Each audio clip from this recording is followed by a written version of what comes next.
मित्रांनो, या वर्षीच्या सुरुवातीपासूनच आपण बघतोय की स्मार्टफोनच्या किमती दर आठवड्याला वाढत चालल्यात. त्यामुळे फोन घेण्याची योग्य वेळ म्हणजे फ्लिपकार्ट किंवा अमेझॉनचे सेल. असंच फ्लिपकार्टचा एक जून एपिक नावाचा सेल कालपासून सुरू झालाय. 11 ते 18 जून पर्यंत हा सेल असणार आहे. या सेलमध्ये कितीतरी मोबाईल्सवर मोठा डिस्काउंट दिला जात असल्याचं दाखवलंय. पण नेहमीप्रमाणे फ्लिपकार्टने किमती वाढवून मग कमी केल्याचं दिसतंय. काही फोन जे खरंच बजेटमध्ये होते ते आउट ऑफ स्टॉक आहेत आणि काही फोनवर एवढा कमी डिस्काउंट दिलाय की ते घेणं टाळलेलंच बरं असं वाटतंय. त्यामुळे आजच्या व्हिडिओमध्ये आपण या सेल मधल्या कोणत्या डील्स खरंच चांगल्या आहेत आणि कोणत्या डील्स तुम्ही पूर्णपणे इग्नोर करायच्या आहेत हे सगळं बघणार आहोत. पण व्हिडिओला सुरुवात करण्यापूर्वी चॅनलला सबस्क्राईब करून घ्या. मी सुदेश आणि तुम्ही पाहताय टेक भारी. ओके, सुरुवात करूया सगळ्यांच्या लाडक्या आयफोन पासून. आयफोन 17 या सेलमध्ये तुम्हाला 75,000 पर्यंत मिळतोय. पण खरं तर आयफोन 17 घ्यायचा असेल तर या सेलमध्ये घेण्यापेक्षा सप्टेंबरमध्ये होणाऱ्या बिग बिलियन डे सेलमध्ये घेतलेलं चांगलं. कारण एकतर तेव्हा आयफोन 18 कदाचित लॉन्च झालेला असू शकतो, त्यामुळे अर्थातच आधीच्या आयफोनच्या किमती कमी होणार आणि सेलची ऑफर असेल ते वेगळंच. आयफोन 16 मात्र तुम्हाला आत्ताच 57-58 हजारांना मिळतोय. ती डील चांगली आहे. सो सप्टेंबर पर्यंत थांबायचं नसेल तर आयफोन 16 तुम्ही घेऊ शकता. बाकीच्या आयफोन्सवर काही खास डील नाहीये.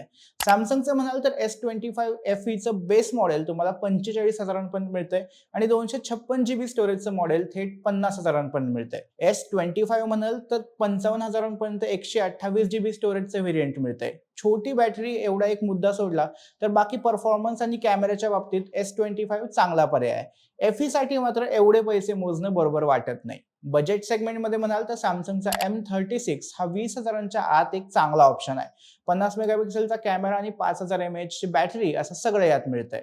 मोटोच्या बाबतीत म्हणाल तर या सेलमधली सगळ्यात best deal Moto Edge 70 Pro Plus वर मिळते. अगदी गेल्याच आठवड्यात लॉन्च झालेला हा फोन 45 हजारांमध्ये मिळतोय. 12 GB रॅम, 256 GB स्टोरेज, 50 मेगापिक्सेलचे 4 कॅमेरे, डायमंड सिटीचा तगडा प्रोसेसर, AMOLED डिस्प्ले आणि 6500 mAh बॅटरी असा परफेक्ट सेटअप यात दिलाय. 40 हजारांच्या आत हवा असेल तर एज 70 Pro हा देखील एक चांगला ऑप्शन आहे. यामध्ये एक टेलिफोटो कॅमेरा कमी येतो आणि रॅम 8 GB येते. बाकी फीचर्स प्लस सारखेच आहेत. अंडर 20,000 हवा असेल तर मोटोचा G57 पॉवर हा चांगला ऑप्शन आहे. सोबतच G86 पॉवर हा देखील तुम्ही बघू शकता. बाकी मोटोरोलाचा फ्लॅगशिप फोन जर तुम्हाला घ्यायचा असेल तर सिग्नेचर हा फोन बेस्ट आहे. साधारणपणे 55 हजारांना लॉन्च झालेला हा फोन सेलमध्ये 52-53 हजारांपर्यंत मिळतोय. दिसायला हा मोठा डिस्काउंट दिसत नसला तरी सध्याचे बाकी फोन पाहता या फोनची किंमत वाढली नाहीये हे विशेष. या बजेटमध्ये तुम्हाला 50 मेगापिक्सेलचे 4 कॅमेरे, 5200 mAh बॅटरी, स्नॅपड्रॅगन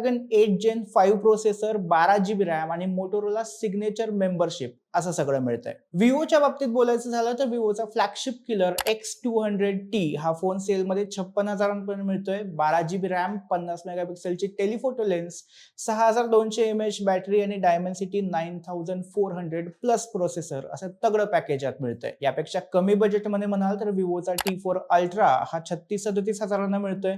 यावर ऑफर्स जास्त नसल्या तरी या बजेटमध्ये 12 GB रॅम, 50 मेगापिक्सेलचा पेरिस्कोप टेलिफोटो कॅमेरा आणि डायमंड सिटी 9300 प्लस प्रोसेसर असे फीचर्स यात मिळतात. बाकी आणखी कमी बजेटमध्ये तुम्ही विवोचे T4 आणि T4R हे दोन फोन बघू शकता. चांगले कॅमेरे आणि मोठी बॅटरी असं कॉम्बिनेशन यात मिळेल. रिअलमीकडे येऊयात. रिअलमीचा फ्लॅगशिप किलर GT7 हा फोन 37 हजारांना मिळतोय. 12 GB RAM, triple camera setup, 7000 mAh battery असे मस्त फीचर्स येतात. याचा छोटा भाऊ GT7T हा 33 हजारांपर्यंत येतोय, पण त्यापेक्षा थोडे पैसे घालून हा बेस्ट आहे. गेमिंगसाठी 30 हजारांच्या आत म्हणाल तर Realme P3 Ultra हा बेस्ट ऑप्शन आहे. तगडा प्रोसेसर आणि मोठी बॅटरी असं कॉम्बिनेशन यात मिळतंय. सोबतच बजेट सेगमेंटमध्ये P4 सिरीज मधले 3 फोन मी रेकमेंड करेल. यातला P4X 20 हजारांच्या आतमध्ये मिळतोय. 25 हजारांच्या आतमध्ये P4 हा फोन मिळतोय आणि 30 हजारांच्या आत म्हणाल तर P4 Pro हा चांगला ऑप्शन आहे.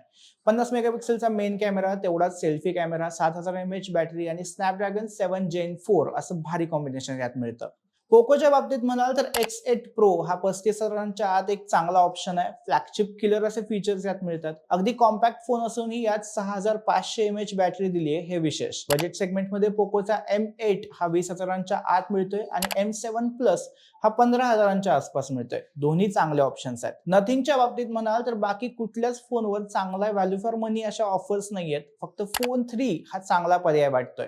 57,000 बजेटमध्ये यात 50 मेगापिक्सेलचे 4 कॅमेरे, 8s Gen 4 हा प्रोसेसर, हे सगळं आहेच, पण या बजेटमध्ये तब्बल 16 GB रॅम आणि 512 GB स्टोरेज मिळतंय, ही मोठी गोष्ट आहे. बाकी याचं 15256चं व्हेरियंट 47,000 मिळतंय, ती देखील चांगली डील आहे. बाकी OnePlus, Oppo अशा कंपन्यांच्या फोन्सवर काही चांगल्या डील्स या सेलमध्ये तरी नाहीयेत.